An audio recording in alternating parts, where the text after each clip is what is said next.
And as China showcased its 70th National Day celebrations with an extravagant show of military power in Beijing, as you saw there, senior Indian Army officers in key sectors along the disputed frontier between the two nations crossed over into China to join the celebrations.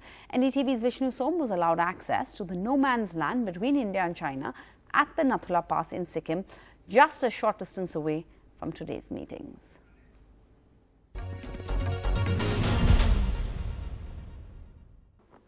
Chinese People Liberation Army soldiers walking towards their Indian counterparts, waiting for them just inside Indian territory.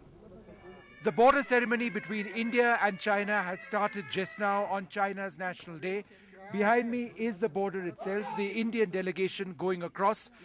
In between is no man's land, and then there'll be a meeting of the two delegations, and then the Indian side will go across. Moments later, they are in China for these warm celebrations.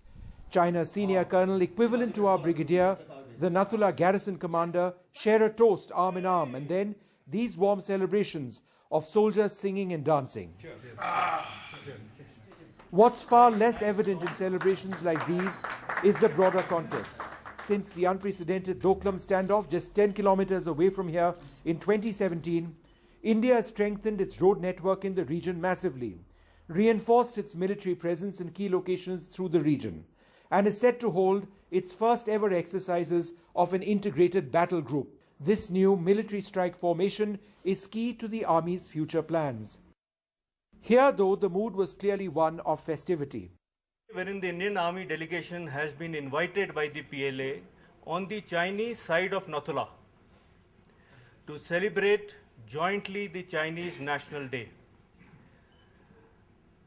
These kind of special BPMs, which are held of celebratory nature towards both the sides to mark the national days of each other, serve the purpose of better understanding amongst each other. Just last month, Indian and Chinese soldiers had clashed on the banks of the Pangong Lake in Ladakh, in an area where there are differing perceptions of the line of actual control. Today, on China's 70th National Day, these celebrations seem to be a clear indicator of how both sides seem intent to try and keep the peace, despite frequent and often tense differences along the 3,488-kilometer long frontier. At the Nathu Pass with G.D. Shankar, Vishnu Som for NDTV.